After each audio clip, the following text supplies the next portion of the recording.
La transformation numérique est aujourd'hui au cœur des priorités des entreprises, mais elle reste encore un défi majeur. En France, de nombreux progrès ont été réalisés. Une majorité de dirigeants reconnaissent les bénéfices du numérique. Malgré cet engouement, des obstacles persistent. J'ai eu le privilège et le plaisir d'échanger avec Franck Berthu, qui est un expert en transformation digitale au sein de l'Agence de développement économique en Occitanie. Depuis des années, il accompagne start-up, TPE et PME dans leur transition vers les technologies de pointe. Franck rassemble chaque année des centaines d'acteurs pour partager des solutions concrètes et inspirer le changement. Dans cette interview, Franck Berthu partage avec nous sa vision des promesses et des défis de la transformation digitale. Il donnera aussi des conseils aux dirigeants et aux managers pour accompagner l'intégration des nouvelles technologies. Pourquoi le numérique est-il passé d'un outil d'automatisation à un levier de transformation globale pour les entreprises ? Pour simplifier, il y a quand même une gestion informatique de l'entreprise qui a eu ses pratiques depuis les années 80 jusqu'aux années 2020 même, où l'objectif c'était quand même d'automatiser les flux d'informations de l'entreprise et donc toujours avec des outils plus performants, de façon maîtrisée, en mode gestion de projet. C'est moi ce que j'appelle aujourd'hui la transition numérique. Là où il y a eu vraiment un shift dans la méthodologie d'amener la technologie dans les entreprises, c'est quand le numérique amène, en plus de support à l'automatisation des flux, de la valeur par le numérique, notamment avec la data. C'est là que le mot transformation prend toutes ses lettres de noblesse, notamment parce que ça impacte toute l'entreprise et on n'est plus simplement en mode projet, on est vraiment dans le cadre d'un système complexe à mener et c'est là que la difficulté existe autant pour les prestataires qui voient de front la complexité justement de ces projets, mais aussi du client qui, comme tu l'as très bien exprimé, ne comprend pas finalement tellement ce que c'est que la transformation digitale. Et donc l'exprime d'autant moins que les prestataires finalement ne s'y retrouvent pas dans leur proposition d'accompagnement. Quels sont les freins organisationnels qui rendent la transformation digitale si complexe pour les dirigeants, notamment en raison de l'absence de ROI immédiat ? C'est plus une solution technique à mettre à un besoin fonctionnel, c'est vraiment un changement d'organisation. Donc les managers et les dirigeants sont les premiers impliqués dans le cadre de ce projet. La difficulté pour eux, c'est que l'organisation d'entreprise aujourd'hui n'est pas forcément prévue parce qu'elles ont une direction informatique qui est historiquement une direction fonctionnelle, qui est en support des directions métiers et qu'elle n'est pas là pour décider de la stratégie de l'entreprise et même pas forcément d'y prendre part. Dans le cadre de la transformation digitale, pour les managers et les dirigeants, c'est bien eux qui œuvrent pour la stratégie de l'entreprise et qui maintenant doivent non seulement être acculturés des possibilités du numérique, en quoi le numérique peut apporter de la valeur plus que de l'automatisation, et ensuite comment manager ces projets, parce que c'est des projets transversaux, et comme on le sait, les projets transversaux sont toujours bien plus complexes à mener qu'un projet vertical. C'est ce qui fait peur d'ailleurs aux dirigeants de s'engager vraiment dans une transformation digitale, et je le vois dans les événements d'ailleurs que l'on organise sur la transformation digitale. Quand on l'aborde de côté de l'outil, alors on a du succès, parce que finalement, pour eux, la transformation digitale, c'est encore intégrer des outils. Quand on l'aborde sous l'angle du management ou du changement culturel, c'est beaucoup plus compliqué et là, on a quand même beaucoup de freins à l'engagement dans ce type de projet-là parce que il y a un début, mais il n'y a pas de fin et il n'y a pas forcément de ROI mesurable. Ça aussi, c'est un frein aux sponsors des projets. Puisque aujourd'hui, une entreprise devant être rentable, elle a des ressources à dépenser en retour d'un retour sur investissement. Et dans les projets de transformation digitale, l'enjeu, il n'est pas forcément d'avoir un retour sur investissement, il est surtout de pouvoir être durable et résilient face aux contraintes qu'aujourd'hui subissent les entreprises et l'équipe dirigeante qui pilote cette entreprise. Quelles qualités de leadership sont nécessaires pour instaurer une culture propice à la transformation numérique ? Je pense que c'est vraiment un état d'esprit qui est à mener pour y arriver. J'entends par là que si on devait prendre une ressource en charge de la transformation digitale, ça ne serait en aucune façon un DSI, ça serait plutôt une personne qui aurait à la fois la légitimité auprès de ses collaborateurs, mais aussi la capacité de faire changer la culture de l'entreprise. Donc ça, c'est pas facile pour les collaborateurs, et c'est pas facile parce que ça doit être dans un temps relativement contraint, et changer une culture pour des êtres humains, ça a toujours été très, très compliqué. Donc je pense que évidemment il faut que ce soit une personne qui ait la légitimité du board pour que ça devienne vraiment l'enjeu de l'entreprise et pas simplement un projet informatique qui, on espère, va marcher, et puis si ça ne fonctionne pas, tant pis. Quelles sont les étapes essentielles et prioritaires pour lancer et réussir une transformation numérique ? Déjà, c'est de décrire le besoin. Et je dirais même pour beaucoup de petites entreprises, je parle moins des grandes parce qu'elles font déjà cet exercice et elles sont bien accompagnées par, mais pour les petites et moyennes entreprises, il faut déjà vraiment refaire une analyse sur véritablement où en est l'entreprise. Au sens économique, financier, culturel, enjeu, marché, produit. C'est vraiment une question de base pour pas essayer, encore une fois, d'améliorer les processus. Dans le cadre d'une transformation, ce qui est différent avec une transition, hein, mais si on veut vraiment faire une transformation, il ne faut pas chercher l'amélioration des processus. Première étape, c'est connaître son entreprise. Donc un diagnostic qui peut être issu de façon très pragmatique, ne serait-ce qu'avec déjà les rapports financiers, extra-financiers, aussi peut-être les retours qu'on a sur l'état de compétences des collaborateurs. Et ensuite, une fois qu'on a bien cartographié les atouts, les forces et les faiblesses de son entreprise, essayer d'identifier un peu les trous dans la raquette quand même des processus qu'on a identifiés. Est-ce que vraiment il y a des manquements dans la réalisation de transformation de valeur? Si oui, il faut quand même commencer par là. Inutile de digitaliser un processus qui n'est pas performant. Ce serait pire que de le laisser à l'informatique plutôt qu'aux êtres humains qui sont beaucoup plus souples à gérer des processus pas fiables. Et ensuite, alors là, on peut commencer à aller chercher de la valeur avec la data ou avec les algorithmes profitant de cette data. Pourquoi la transformation numérique implique-t-elle un changement de management et comment aller vers davantage de transversalité? On a déjà beaucoup de retours d'expériences d'entreprise qui n'ont pas changé, de management et de culture d'entreprise. Je ne vais pas citer les entreprises que tout le monde connaît, mais comme Polaroid qui était sur ses acquis, comme toutes celles qui n'ont, comme GoPro, qui a subi la dernière entreprise vraiment une très grosse difficulté dans son management, dans son choix industriel par rapport aux nouvelles concurrences. Donc voilà, je pense que de dire qu'une entreprise ne peut pas changer de management ou de culture, c'est pour moi dire, avec peut-être une certaine naïveté, qu'elle n'est pas agile.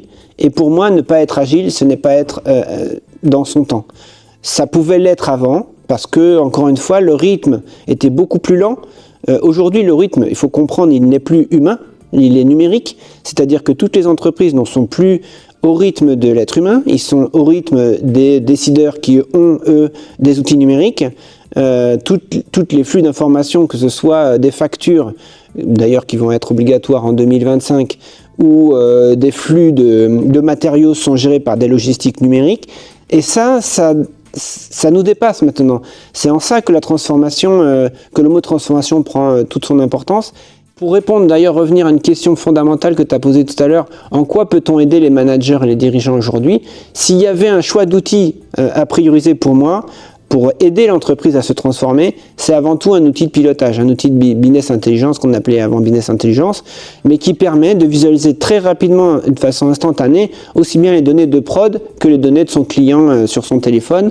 Et avec tous ces algorithmes, donc c'est là que j'y reviens, grâce aux algorithmes numériques, donner la possibilité à un être humain de pouvoir prendre des décisions, on va dire aidé, coaché par ces algorithmes numériques, notamment avec l'apport de l'IA qui effectivement fait un travail énorme de consolidation pour proposer des choix, des actions qui sont objectivées.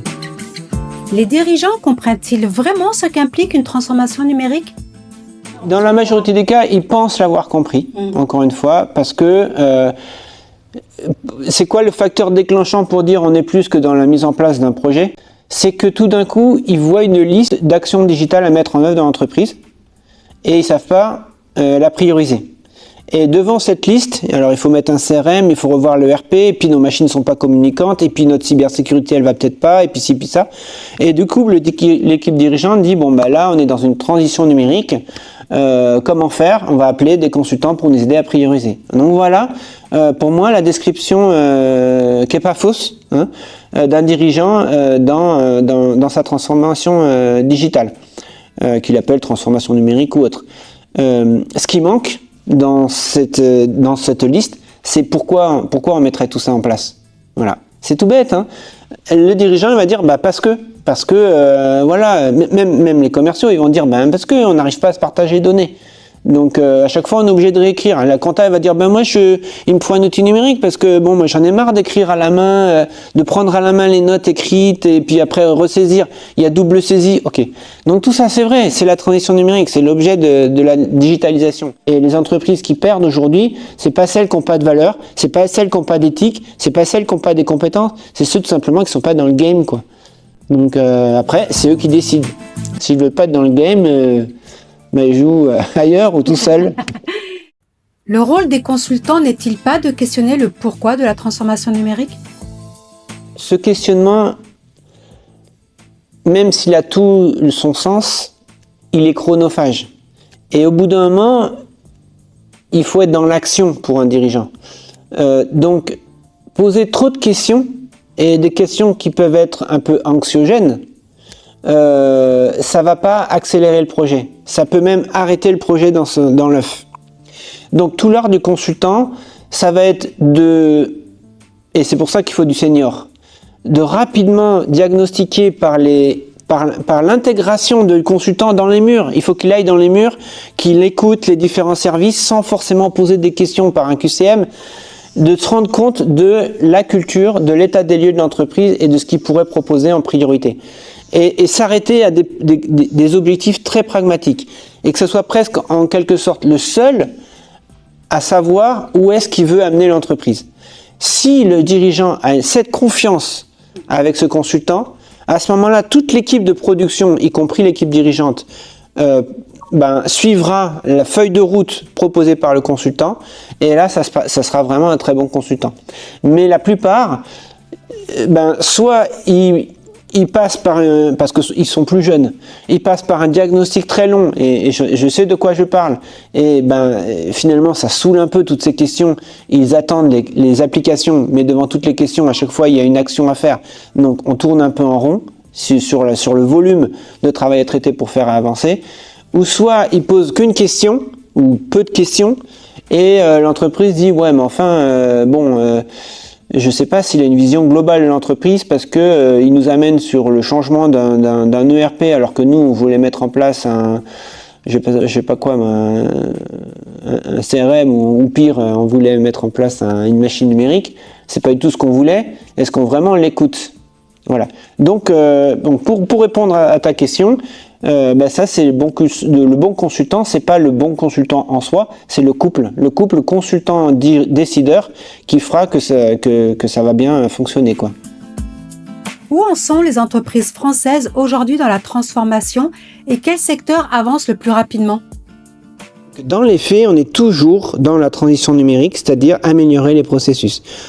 Par exemple, aller mettre un CRM parce que notre processus commercial n'est pas assez performant, aller mettre des capteurs sur les anciennes machines parce qu'on a du mal à les piloter et à augmenter leur rentabilité.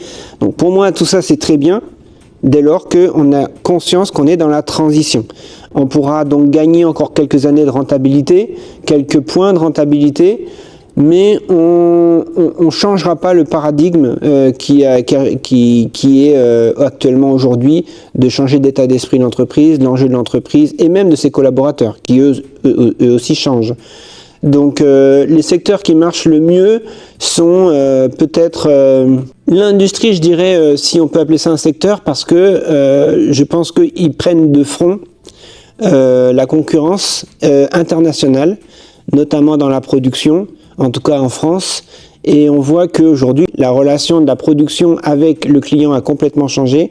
On a été rincé pendant ces 10-15 dernières années à l'optimisation des processus industriels. On a du mal maintenant à gratter encore des points de marge dans la rentabilité. Il arrive avec des nouvelles machines technologiques numériques bien plus performantes. Et là, je pense qu'il y a vraiment un gap à passer où on prend conscience qu'il faut aller au-delà d'intégrer des nouvelles machines numériques pour faire mieux. Il faut changer le management, comme tu l'as dit, un management beaucoup plus transversal. Notamment, un point très important, c'est de supprimer quelques étages, non pas par ambition, mais surtout par nécessité, pour avoir les données les plus rapidement possible à l'équipe dirigeante, les données de production, pour piloter maintenant une entreprise quasiment en temps réel. En tout cas, pour celles qui ne le sont pas aujourd'hui, elles le seront demain, c'est sûr. Sinon, comme les concurrents y arrivent, elles seront plus compétitives. Quelle est la position de la France en matière de transformation numérique en Europe et à l'international? Au dire de l'Europe, on n'est pas forcément les mieux placés, voire on est même à la traîne. J'entends par là que beaucoup d'investissements ou d'appels du pied de l'Europe par des moyens financiers, d'organisations auxquelles nous, en Occitanie, on fait partie. Et d'ailleurs, on a gagné un projet qui s'appelle le DIH, financé par l'Europe, dont le but, c'est vraiment d'aider les entreprises à se digitaliser, mais plus que se digitaliser, à se transformer. Mais là encore, on a toutes les difficultés qu'on disait au début, c'est faire comprendre déjà aux dirigeants qu'est-ce que la transformation. Bien sûr, on dit que la France est en retard, ça c'est sûr, on le dit. J'aimerais aller dans les autres pays pour voir ce qui est réellement en retard, parce qu'on ne parle peut-être pas de la même chose. Oui. Certainement, on parle d'équipement. Alors là, oui, en équipement, on est toujours un peu en retard, parce que d'autres pays s'engagent plus dans l'investissement que nous. Nous, on a toujours ce regard un peu d'experts qui critique un peu les avancées avant de s'engager. Donc ça, c'est pas notre fort. On n'est pas les leaders dans les early adopters, ça c'est sûr. Ce qui fait qu'on a toujours une vision par l'international assez un peu en retard sur son temps. Après, ça nous profite aussi parce que du coup, on paye moins les pots cassés des technologies qui sont soi-disant disruptives et qui finalement amènent rien. Oui. Je ne veux pas dire la blockchain pour pas être méchant, mais il y a quand même des technologies qui ont fait fureur là, ou la presse de papier. On a aujourd'hui l'IA, c'est pareil. Je ne veux pas dire non plus que la blockchain comme l'IA sont pas des mauvais outils, mais je dirais faut séparer le grain de l'ivraie quand même sur ces technologies. Donc voilà, donc on est très prudent en France, on le sait, et du coup ça nous met pas en chef de file des early adopters.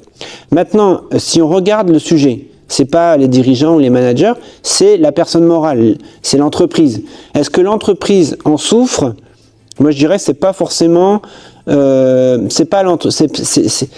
l'entreprise ne souffre pas d'un manque de maturité digitale. Elle souffre plutôt d'un manque de management moderne. Donc, ça serait plus là qu'on sera en retard. Moi, je pense que c'est plus culturel. C'est pour ça que j'ose pas dire que c'est un retard. C'est culturel, on est comme ça. Il faut apprécier cette culture par ses qualités et ses défauts. Peut-être il y a des pros américains qui sont plus gamers et qui très rapidement peuvent tester des nouvelles technologies pour être devant un chef de file de la compétition. Dans ce cas-là, effectivement, on est en retard. D'autres préfèrent avancer sagement, sereinement, en gérant mieux ses ressources. Par exemple, en gérant mieux sa sécurité, la sécurité des personnes, l'impact environnemental, et ça c'est plus une culture française ou européenne. Donc en fonction de ce qu'on recherche, on est en avance ou en retard. C'est peut-être une réponse de Normand, mais je me plais à le dire. Face à la diversité des technologies, comment les dirigeants peuvent-ils définir leurs priorités stratégiques? Alors à mon avis, je vais faire deux réponses qui n'appartiennent qu'à moi, parce que je vais être un peu dur, mais en ce qui concerne les dirigeants, en général, ils priorisent en fonction de celui qui parle le plus fort. C'est-à-dire si le directeur commercial dit il nous faut vraiment un CRM, parce que là vraiment on n'en peut plus, et tous nos autres collègues en ont et nous on n'en a pas, c'est nul, on va mettre en place un CRM. Voilà. Mais dans l'absolu, qu'est-ce qu'il faudrait? Dans l'absolu, c'est pas vraiment ce qu'il faut. Moi, en tout cas, on me donne souvent des devis, des cahiers des charges pour mettre des CRM ou des sites internet e-commerce ou du marketing digital. En soi, c'est pas dénué de sens, puisque ceux qui me demandent de faire ça, c'est souvent justement les responsables commerciaux. Mais quand on regarde l'entreprise, c'est souvent en bas dans les ateliers que on souffre le plus dans la chaîne de création de valeur. Donc je me répète, je pense que pour digitaliser une entreprise, l'objectif maintenant, ce qui n'était pas le cas avant dans la transformation digitale, ce n'est pas d'ajouter un outil dans un des maillons de la chaîne, c'est vérifier vraiment l'homogénéité de la chaîne. La chaîne de valeur doit être digitalisée par une chaîne numérique. Donc, pour vraiment prioriser ces actions, il faut connaître vraiment l'entièreté de sa chaîne numérique, de mesurer avec une méthode traditionnelle, des indicateurs de performance, c'est très facile à faire, même si peu le font. Et ensuite prioriser de la sorte les briques technologiques à mettre en œuvre en ayant comme objectif non pas encore une fois de mettre une brique technologique mais d'avoir un système, donc une chaîne numérique je dirais sans couture, c'est-à-dire interopérable. On peut très bien, par exemple, l'écueil, c'est de prendre un logiciel HubSpot super performant, pas trop cher, qui amène tout à fait la réponse au besoin pour le besoin du commercial ou du responsable client, mais qui soit pas connecté au back-office, par exemple, à l'ERP ou au RH. Bon, c'est un choix, mais pour moi, c'est une ancienne méthode. Aujourd'hui, il vaut mieux un CRM moins performant, mais qui soit entièrement connecté, pour, encore une fois, rechercher la résilience, l'agilité et donner aux dirigeants, l'équipe dirigeante qui donc va diminuer, puisqu'on va diminuer les étages, donc il y aura moins de décideurs, mais à cette équipe dirigeante, décideur, on va dire, diminuer le maximum d'outils consolidés par les algorithmes qui, eux, vont être très rapides, vont tourner 24 heures sur 24, vont avoir des flux externes, ça aussi c'est nouveau dans la transformation digitale, qui vont permettre d'avoir des aides à la décision beaucoup plus pertinentes. Et ça va être important pour prioriser sa digitalisation. Quels sont les critères principaux pour évaluer la rentabilité et l'impact des projets numériques? Une bonne question, d'autant plus qu'elle est toujours demandée par le dirigeant et qu'on n'a jamais su y répondre. Alors, on n'a jamais su répondre pour deux raisons. D'abord, encore une fois, les DSI, c'était des directions fonctionnelles. Donc, chaque direction opérationnelle budgétait, si tu veux, un certain budget pour avoir son outil qui l'aide à travailler, sans forcément derrière une recherche donc de rentabilité quelconque. Et c'est difficile aujourd'hui parce que c'est plus vraiment le sujet d'avoir une rentabilité financière d'un outil numérique. Si on considère vraiment l'état des lieux des entreprises aujourd'hui et le contexte externe, notamment des contraintes subies par l'entreprise, l'informatique n'est pas là que pour gagner de l'argent. Elle est là aussi pour avoir un impact favorable sur tous les indicateurs stratégiques. Avec les nouveaux indicateurs RSE notamment, on a aussi un enjeu capital, alors là pour les grandes entreprises bien évidemment, mais pour les PME aussi, sur l'impact environnemental, sur le CO2, sur la réduction des charges. Ça, c'est très important de voir qu'on peut mettre des outils numériques pour réduire les charges numériques. Les charges d'électricité, par exemple, et les charges numériques. Les charges d'électricité, je voulais dire. Voilà. Donc, ça dépend du KPI qu'on recherche. Encore une fois, l'idée, c'est que le numérique est là pour, accompagner l'entreprise dans sa performance. Avec ça, on est d'accord. On automatise des flux et on aide à donner de l'information sur le comportement de l'entreprise, sur le comportement des processus. Donc, finalement, la priorisation, aujourd'hui, elle ne doit pas être uniquement en fonction d'un seul indicateur qui serait le chiffre d'affaires ou la rentabilité. Elle peut être du BFR, elle peut être de l'EBE, elle peut être un turnover, par exemple, une entreprise qui perd ses compétences, elle sait qu'elle va mourir d'ici peu. Aujourd'hui, même un soudeur, ça peut être quand je dis une compétence, c'est pas forcément un data scientist, ça peut être un soudeur. Donc voilà, aujourd'hui, il faut vraiment regarder où est la fuite de valeur de l'entreprise et mettre les outils numériques en œuvre pour que ça puisse qu'on puisse mettre une rustine dans la perte de valeur. Et s'il n'y a plus de rustine à mettre, donc ça c'est la deuxième étape, alors là on va utiliser des processus d'innovation, de management d'innovation pour aller chercher de la valeur avec tout l'actif numérique qu'on a déjà dans l'entreprise, notamment les data. Donc la rentabilité, ça serait plutôt du long terme.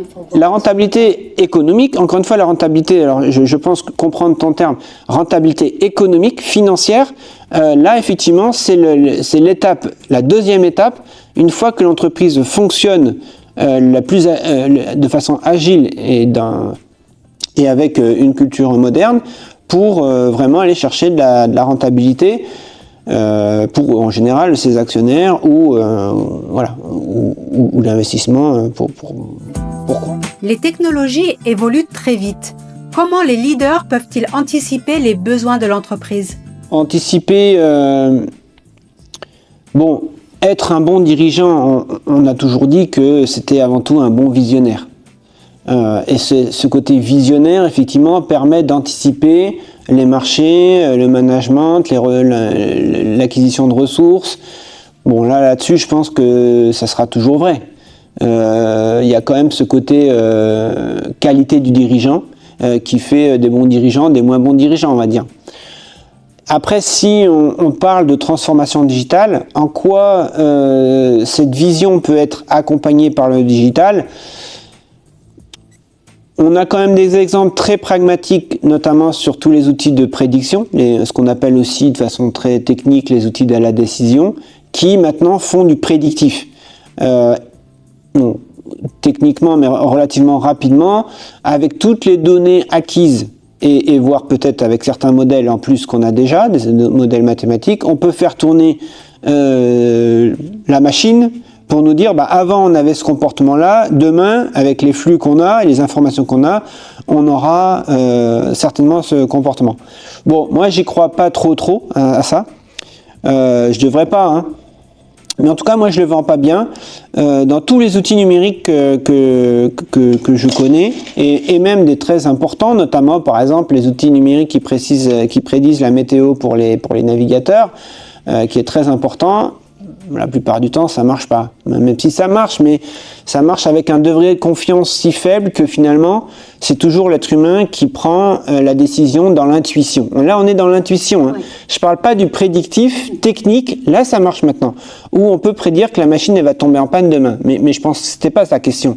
La question du prédictif technique, ça marche très bien. Ça, il faut l'avoir en entreprise. Mais la question de la prévision du marché de demain. Moi, pour l'instant, j'y crois pas trop. C'est un peu pour moi comme la prévision de la météo de demain. C'est bien de l'avoir pour ceux qui ont l'argent. Tu vois, comme toi et moi, on peut regarder la météo du matin. Voilà, on sait que c'est bon. On va regarder la météo dans 2 semaines pour voir si on va partir en congé au ski ou pas. On a un capital confiance très faible. Donc, je pense pas qu'un dirigeant honnête puisse un jour, en tout cas à l'heure actuelle, diriger une entreprise avec une boule de cristal numérique. J'y crois pas trop ça. On entend souvent. Excuse-moi, mais pour une très bonne raison, c'est que nous, on construit pas l'entreprise pour ça. Au contraire, si on la construit agile et résiliente, c'est pour qu'elle puisse changer rapidement de forme, qu'elle soit non seulement multiforme, mais qu'elle puisse changer de forme, changer de process, changer de management ou changer d'offre le plus tôt possible. Donc, on a moins besoin de prédire qu'avant. En fait, il ne faut pas aller vers l'anticipation, mais d'aller vers l'agilité. C'est ça. Oui. Il faut aller vers l'agilité d'abord.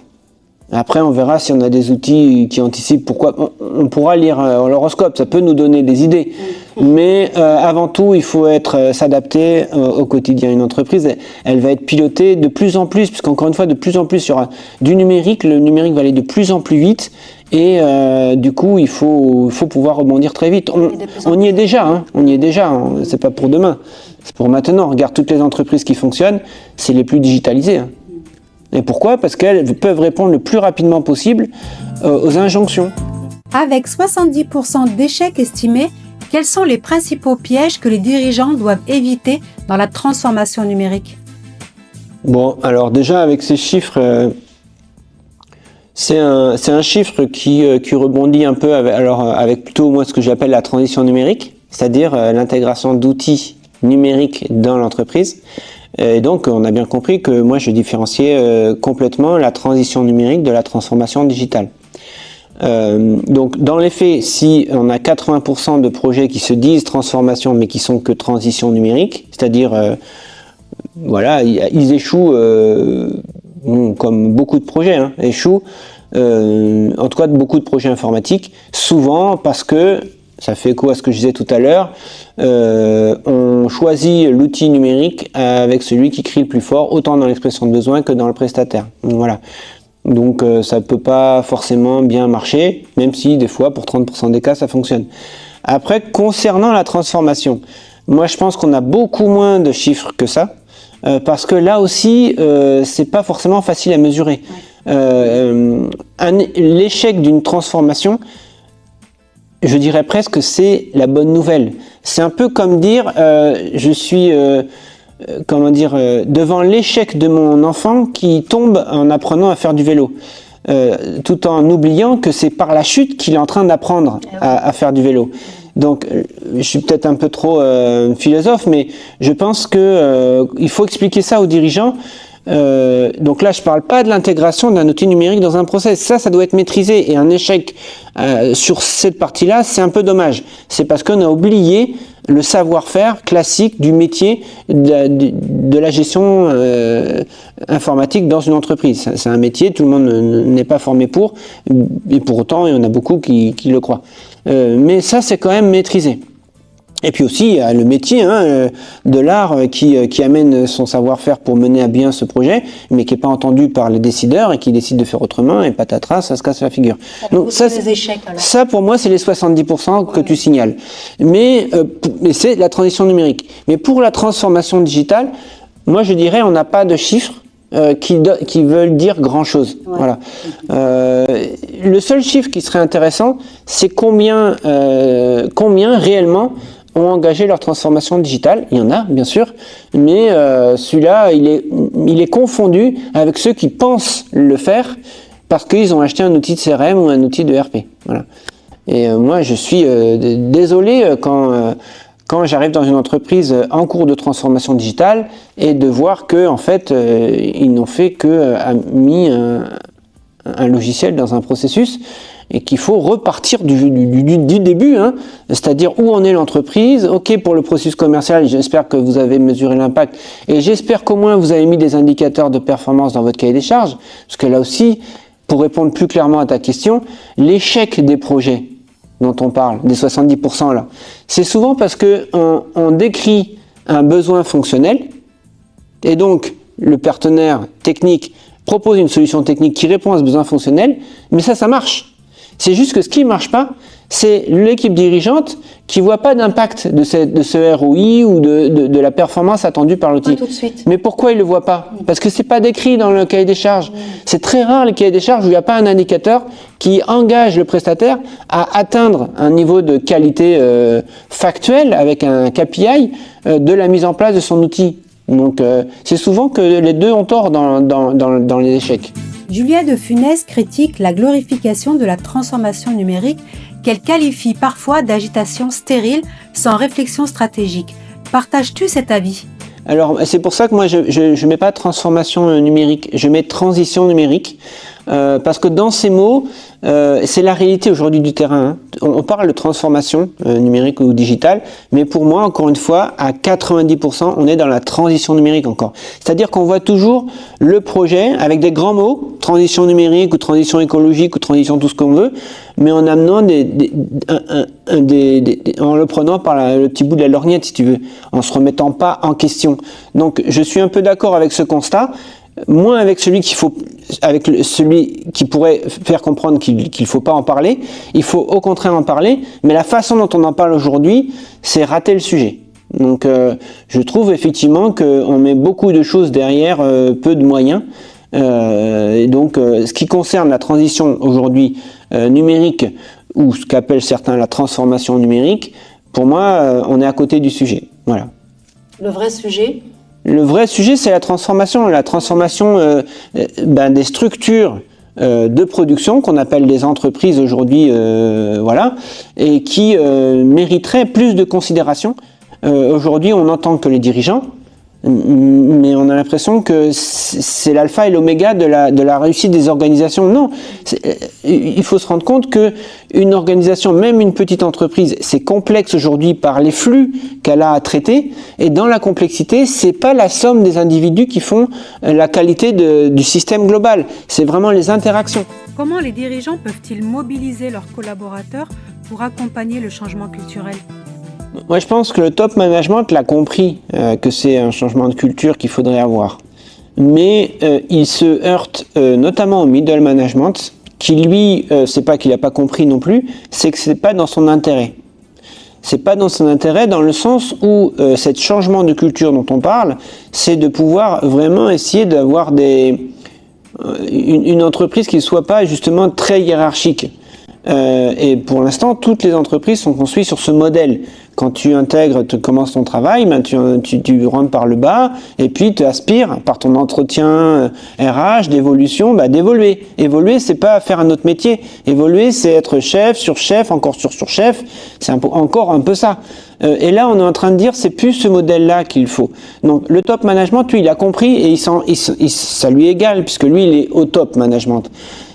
Par contre, changer une culture, pour moi, c'est presque malheureusement pas le sujet du dirigeant, parce que, encore une fois, pour moi, on change pas une culture en 10 ans. Ça prendra beaucoup plus de temps. Donc, je peux pas aider une entreprise dans son changement de culture, je pense. Je peux plutôt faciliter la clé de lecture de ce qui va se passer dans l'entreprise pour que les gens ne soient pas contrevenants à cette démarche opératoire de changement de culture qu'amène la transformation par rapport à la transition. Donc si tout le monde est d'accord que la culture va changer, qu'elle est en mouvement et qu'on puisse mesurer ce changement d'évolution de culture, pour moi c'est ça l'enjeu pour le dirigeant. C'est pas de dire on n'arrivera pas à changer la culture, donc on change rien. Voilà, ça c'est la mort de l'entreprise. Là, ça ne se décrète pas, le changement de culture. Oui, c'est ça, exactement. Eh ben, c'est parfait ce que tu viens de dire, parce que effectivement, on peut avoir quand même des messages importants de sponsors, d'ambassadeurs, ceux qui ont le leadership dans l'entreprise, de dire on a un constat, il faut qu'on change de culture. Déjà, ça c'est très important, et peu d'entreprises s'engagent là-dedans. Par peur de dire il faut qu'on change, mais on n'y arrivera pas. Donc moi je dis non, au contraire, quand on fait un changement, un projet de transformation digitale, marketons-le. Prenons comme projet de stratégie digitale un projet d'entreprise, un vrai projet sponsorisé en disant notre avenir demain sera différent de notre état aujourd'hui, mais on va y aller dans le temps. Et on ne peut pas mesurer la célérité que ça va donner, mais l'important pour nous, c'est de montrer à nos actionnaires, à nos clients et même à nos collaborateurs qu'on est dans cette dynamique de changement culturel. L'objectif, c'est pas d'atteindre un certain niveau, il n'y en a pas, puisqu'encore une fois, on est dans l'agilité, on ne saura pas de quoi demain sera fait, donc c'est pas de viser une culture, c'est d'être capable, justement, de déverrouiller un peu ces principes culturels qui font que, on occulte tout à fait ce sujet pour se dire, nous, de toute façon, on n'y arrivera pas, donc on le fait pas. Et ça arrive dans beaucoup de structures, des structures qu'on connaît de très proches, et ça motive pas les collaborateurs forcément, parce que comme tu le dis, ça se décrète pas, ça vient aussi du bas. Quand tu vois tous tes collaborateurs avec ChatGPT qui essayent de travailler ou qui discutent, tu te demandes, mais je comprends pas pourquoi eux l'utilisent alors que c'est même pas encore dans les règles. Est-ce qu'il faut l'interdire? On l'a vu, il y a des structures qui l'ont interdite. C'est fait un peu à l'emporte-pièce. Donc on voit qu'on est un peu dépassé, mais tout simplement parce qu'on n'aborde pas le sujet. Si on l'abordait de façon collective, comme un projet stratégique avec l'ensemble des collaborateurs et pas simplement au codir, on y arriverait beaucoup plus facilement. Si l'entreprise, au niveau du top management, prend à bras le corps l'enjeu de la transformation digitale par le changement culturel de tout ce qui va avec la transformation, accompagné par le digital, eh bien les choses iraient, je pense, beaucoup plus facilement, les projets seraient beaucoup plus collaboratifs. Les tentatives de groupes de travail, parce qu'il y a quand même un travail qui est fait dans toutes les entreprises pour essayer de voir ce qu'on peut pas améliorer, comment on pourrait amener l'IA dans les équipes, mais qui restent des petits projets isolés, et puis souvent qui finissent en vertical dans la poubelle, ça c'est plus concevable aujourd'hui au regard de l'accélération. Comment conjuguer bienveillance envers les équipes et exigence de la transformation ? Avant tout, c'est le dialogue. Donc, il faut que vraiment on arrive à se connaître pour savoir répartir les responsabilités et travailler pour une œuvre commune. Cette œuvre commune, il faut peut-être la redéfinir. Avant, on travaillait en mode projet, on était des artisans, on avait chacun, voilà. Ensuite, on a commencé à construire des entreprises plus grosses. L'organisme était plus gros, donc il y avait une organisation autour qui existe encore aujourd'hui. Je pense que maintenant, il y a encore une étape à franchir. On travaille plus pour une entreprise, on travaille pour peut-être la planète, pour l'humanité. Voilà, il faut qu'on arrive à s'émanciper un peu. Donc ça va prendre du temps. Mais oui, je pense qu'effectivement, il faut s'écouter. Hein. Il faut qu'on puisse... La bienveillance des êtres humains, elle passe que par l'écoute, la compréhension, la connaissance, et surtout pas séparer les compétences en disant lui, il est fait que pour ça, et l'autre, elle est faite que pour ça. Autant avec les êtres humains qu'avec les outils. Ce qui n'était pas le cas avant, parce qu'avant les outils ils faisaient exactement ce qu'on leur demandait, et si ils ne faisaient pas ce qu'on leur demandait, ils étaient mis à la poubelle. Voilà, c'est des mauvais outils. Ça change. Aujourd'hui, maintenant, on va avoir des outils qui vont pas forcément faire ce qu'on attendait d'eux, mais c'est pas pour autant que ça sera pas profitable pour le bien commun.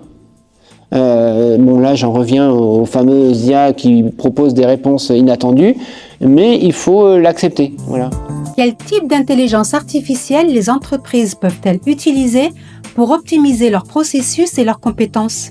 Alors déjà, l'intelligence artificielle, on parle aujourd'hui de système d'intelligence artificielle. Pourquoi ? Parce que dans l'intelligence artificielle, il y a quand même plein de technologies qui adressent des besoins différents. Donc par exemple, si on veut un outil de décision qui nous permette de prendre des décisions sur des ensembles de règles discrètes, précises, à ce moment-là, on prend un système expert qui lui est utilisé depuis très longtemps, notamment par l'agriculture, par exemple, ou pour la santé. Donc ça, c'est des outils qui sont très performants, mais qui sont limités quand même à un certain nombre de règles. Ils automatisent un certain nombre de règles, mais je dirais au bout de 50 règles, ça devient difficilement maîtrisable pour l'être humain à se rendre compte de pourquoi cet arbre de décision plutôt qu'un autre. Mais encore une fois, ça, je pense que c'est des outils qui fonctionnent très bien, et le système expert, dans tous les secteurs, il y a des systèmes experts. Ensuite, et qui fait partie de la branche intelligence artificielle, puisqu'elle décide, elle aide à la décision. Ensuite, tout ce qui est les outils d'IA qui brassent des données pour identifier vraiment, segmenter des paquets d'informations. Ceux-là, ils sont plus nouveaux. D'abord parce qu'avant, on n'avait pas les machines capables de traiter un tel volume de données. Et même si on avait les algorithmes, aujourd'hui, ils sont utilisés pas mal pour l'agro, par exemple, pour catégoriser des bonnes patates, des mauvaises patates. Alors, on le fait avec des données issues de caméras aujourd'hui. On filme des pommes de terre, des tomates, des pommes, des fruits, des légumes, et on est capable de dire, celle-là, elle est conforme, elle n'est pas conforme, voilà. Donc, l'agriculture est très friande de ces outils-là. Et je pense aussi l'industrie qui sélectionne les pièces bien faites ou pas. Donc, et puis, les machines l'utilisent aussi. Ensuite, la catégorie de l'intelligence artificielle, on va dire moderne, à base de LLM, à base vraiment de large langage modèle, ceux qui sont capables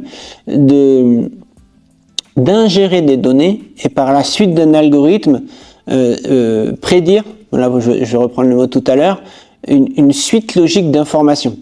Celle-là, elle n'est pas encore vraiment approuvée par les secteurs, même si elle perce tous les secteurs.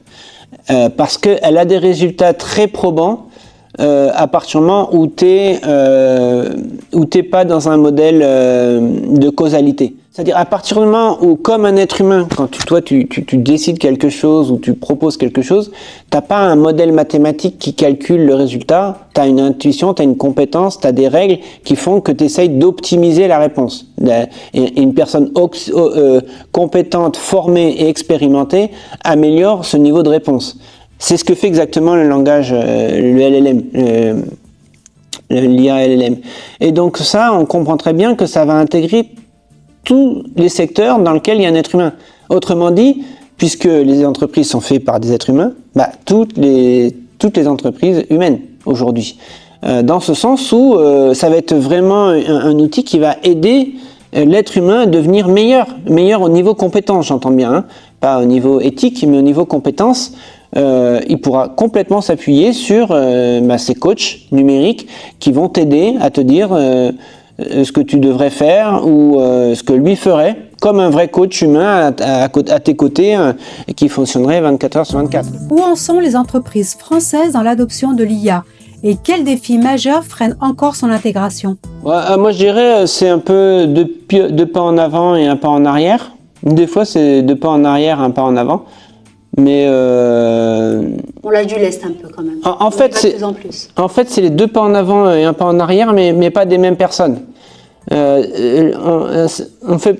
rentre un peu d'ailleurs dans la tendance actuelle que tu disais tout à l'heure où la culture ça se manage pas et on sent que ça vient un peu de tous côtés, cette volonté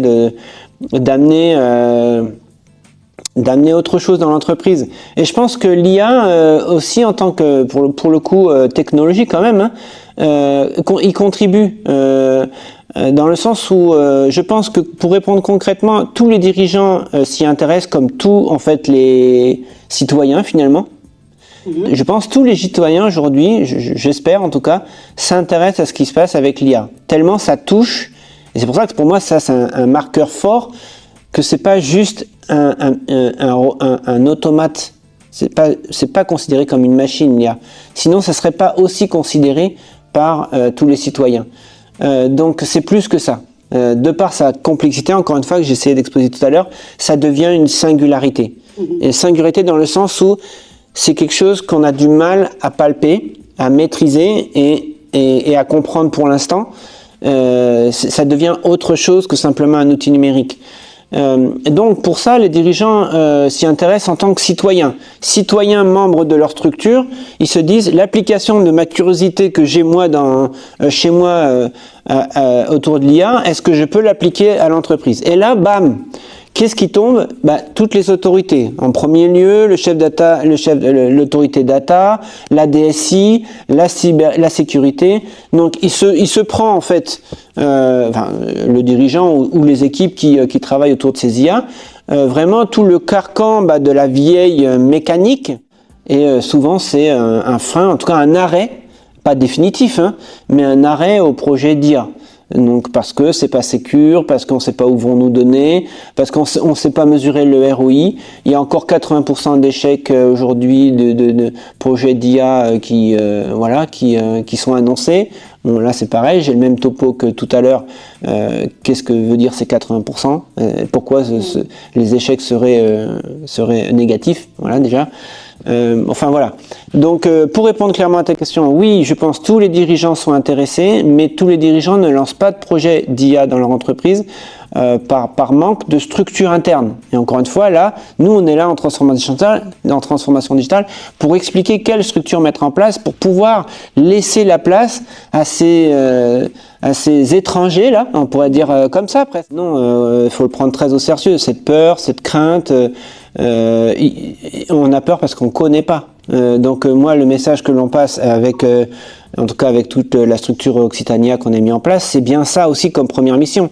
C'est informer, former, pour que les gens acquièrent la compétence, non pas de faire des IA, mais de savoir qui elles sont, où elles peuvent aller, qu'est-ce qu'elles peuvent faire, comment les utiliser, comment travailler avec, comment les respecter dans la gestion des erreurs.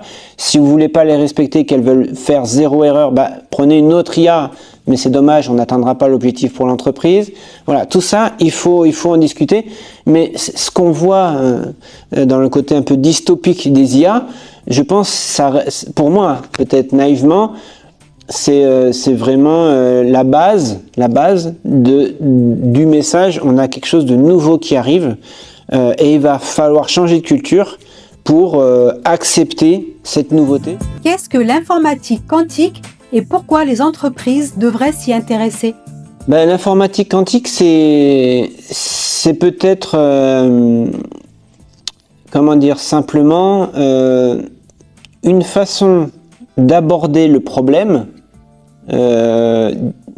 avec une logique différente de ce que l'on faisait, de ce que l'on demandait avant à faire aux ordinateurs.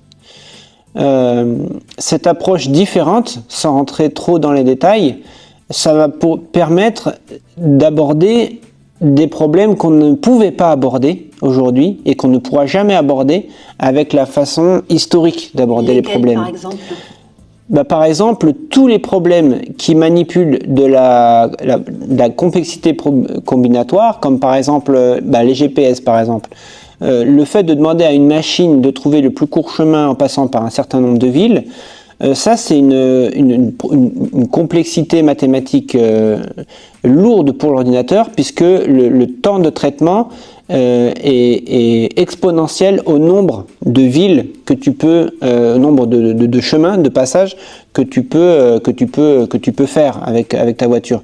Donc tu vas me dire, mais pourquoi aujourd'hui on a des GPS? Du coup, pourquoi finalement on le fait déjà?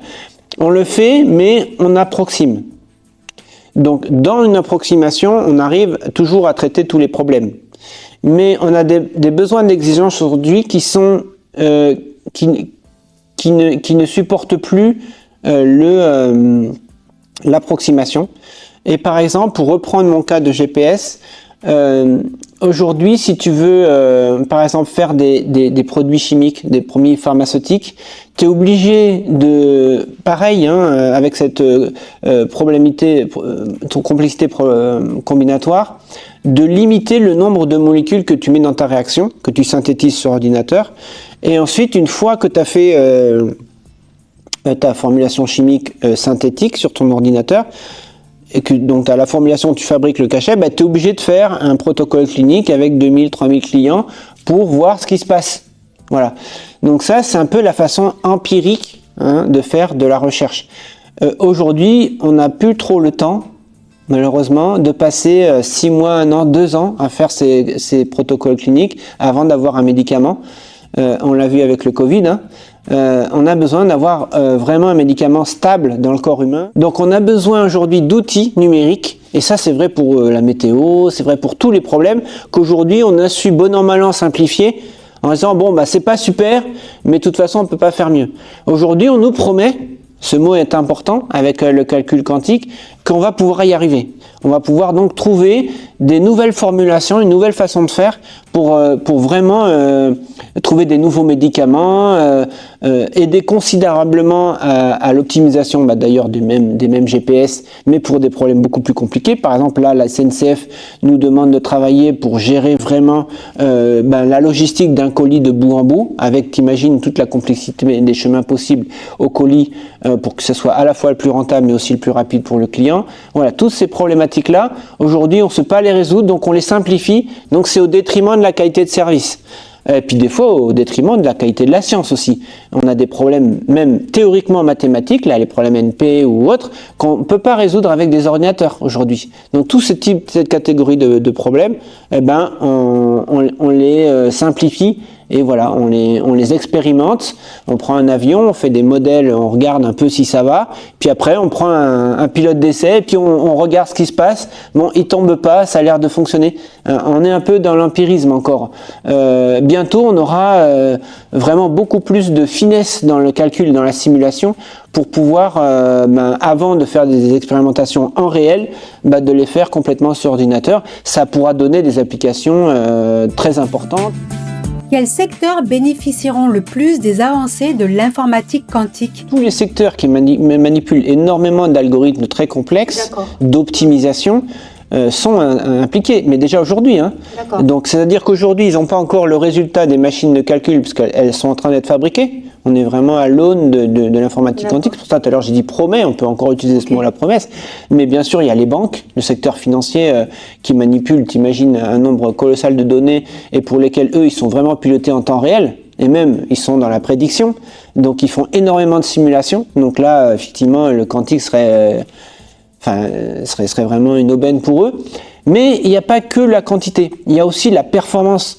Par exemple, la sécurité. Aujourd'hui, on a des systèmes sécuritaires qui profitent de la limite de l'ordinateur classique, comme je disais tout à l'heure, notamment avec les clés RSA, là, ce qui fait toute la sécurité des cartes bancaires, des mots de passe, de tout ce qu'on peut, de tous nos systèmes de sécurité aujourd'hui, il est basé sur ça, parce que une machine mettrait 1000 ans ou 10 000 ans à trouver le code, à craquer le code. Donc on se dit, bon, bah 10 000 ans, c'est bon, on peut estimer que le calcul est sûr, enfin que la clé est sûre. Mais sauf qu'avec une machine quantique, on pourrait réduire ça à un mois, une semaine, et là du coup on se dit, du coup tout notre système sécurité serait déchiffrable par ces ordinateurs. Un peu, bon, ça paraît futuriste, mais on l'a vécu en 42 avec la machine de Turing quand l'ordinateur a décodé les codes allemands. Donc voilà, si on ramène un peu, bon, pour être un peu simpliste, l'ordre des choses en termes de promesses, voilà. À l'époque, c'est pareil. Hein, à l'époque, jamais on aurait considéré qu'on aurait pu fabriquer une machine qui puisse être capable de décoder ce code, et ça n'existera jamais. Bon, bah, ça existait, du coup, on le dit plus. Comme on a dit, jamais on pourra aller sur la Lune, on est monté sur la Lune, bon, maintenant on le dit plus. Mais voilà, bah, le quantique, c'est pareil. On en est là, on dit jamais ça pourra exister. C'est une utopie de chercheurs. Bon, mais ça fait partie du jeu. Moi, en tout cas, je fais partie de cette aventure parce que déjà, c'est une aventure humaine intéressante. Mais la transformation, c'est ça en fait. Ouais, l'état d'esprit de la transformation, c'est vraiment celui-là. C'est pas essayer d'être dans le lean management ou dans l'excellence opérationnelle. Je me plais à discuter de ça. Et concrètement, avec les dirigeants, dans mon échange, je suis à 80%. Voire 90% dans ces sujets-là. Mais c'est pour amener autre chose. Cet état d'esprit qu'est la transformation, qui doit être amené à juste mesure, ni trop ni trop peu, pour montrer que justement là on est dans une singularité du temps, de l'organisation de production entre l'homme et la machine qui change. Et je sais pas le temps que ça va mettre, le temps qu'on peut se donner à réfléchir pour ce changement. C'est ça qui est important à communiquer aux entreprises. Il faut d'abord qu'ils aient les bases structurelles pour accueillir le reste. Mais s'ils font que le plancher de la maison, elle va pas être finie. Donc le plancher, on va le construire ensemble, c'est la transition numérique. Donc pour résumer, transition numérique, c'est la chaîne numérique de la chaîne de valeur. Quelle est votre chaîne de valeur? On regarde tout ce qui se passe pour la faire et on met les outils chaînés, donc jamais des outils isolés, mais on chaîne tous ces outils pour qu'on ait cette chaîne numérique. Une fois qu'on a ça, on peut commencer à créer de la valeur avec des nouveaux outils pour un contexte moderne, peut-être celui de demain d'ailleurs, et peut-être celui de demain qui sera peut-être celui de la veille. C'est ça l'agilité aussi, c'est avoir la capacité de se remettre en question, mais être toujours dans le game. Comment interviens-tu concrètement dans l'accompagnement des entreprises et comment peuvent-elles te solliciter ? Alors là, du coup, je suis parti d'une structure qui est pour le coup très pragmatique. L'objectif, c'est vraiment d'accompagner l'équipe dirigeante dans ses choix et dans sa digitalisation. Donc déjà on a un guichet unique qui permet donc à n'importe quelle entreprise, toute taille, tout secteur, avec une adresse simple, notamment par le consortium qu'on a monté ensemble avec une compétence plurielle. Il y a 14 partenaires de très haut niveau qui sont capables ensuite de pouvoir vous accompagner, enfin vous aider. Donc le processus est très simple. Vous écrivez à cette adresse Occitania, je peux la cliquer. Je la remettrai voilà. dans la description. Voilà, donc là vous avez affaire à une personne qui est un référent, un prescripteur, un chargé de mission d'ADOC en tout cas, ou d'un pôle, en tout cas une personne qui est là pour vous recevoir votre proposition. Vous avez peut-être déjà un projet, vous avez peut-être déjà des recommandations, enfin bref, en écoute active. Et dès que cette personne de chez ADOC ou de ses partenaires donc reçoit ce message qu'une entreprise est en attente d'accompagnement à transformation digitale, ça met en branle tout un processus dont un expert digital que je suis pourra rentrer dans le détail de voir un peu si ça mérite d'aller un peu plus loin avec le cas demandé. En l'occurrence, c'est souvent le cas. Et dans ce cas-là, moi j'interviens, je prends avec la personne qui vous a déjà contacté un rendez-vous pour justement faire ce diagnostic, essayer de comprendre rapidement les besoins de l'entreprise tout en ayant une vision globale. Encore une fois, on est sur une approche holistique qui est nécessaire pour faire une transformation.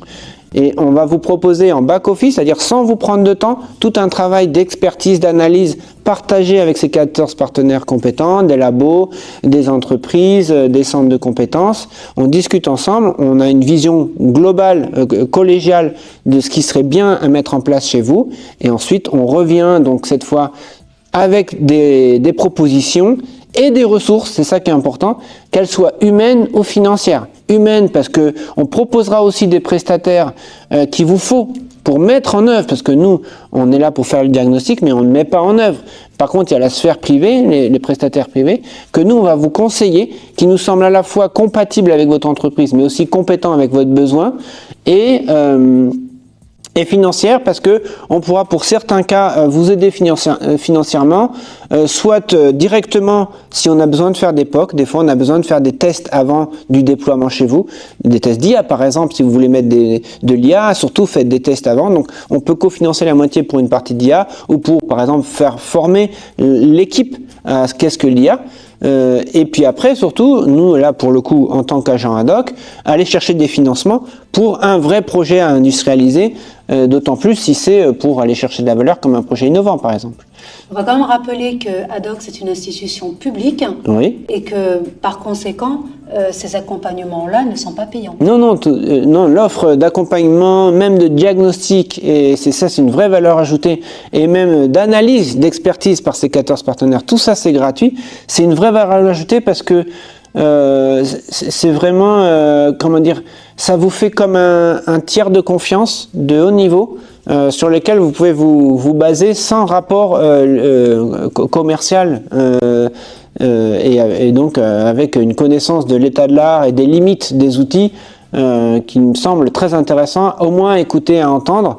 Après, on fait pas d'ingérence non plus. Si par exemple, vous vouliez un CRM, pour reprendre le cas du CRM, et que nous, je fais mon diagnostic à 360, et puis je me rends compte que avant même de mettre le CRM, ça serait bien de vérifier par exemple la cybersécurité, parce que vous êtes en train de vous digitaliser, mais il n'y a pas assez de niveau de sécurité pour vous permettre d'avoir toutes vos données perdues dans la nature demain.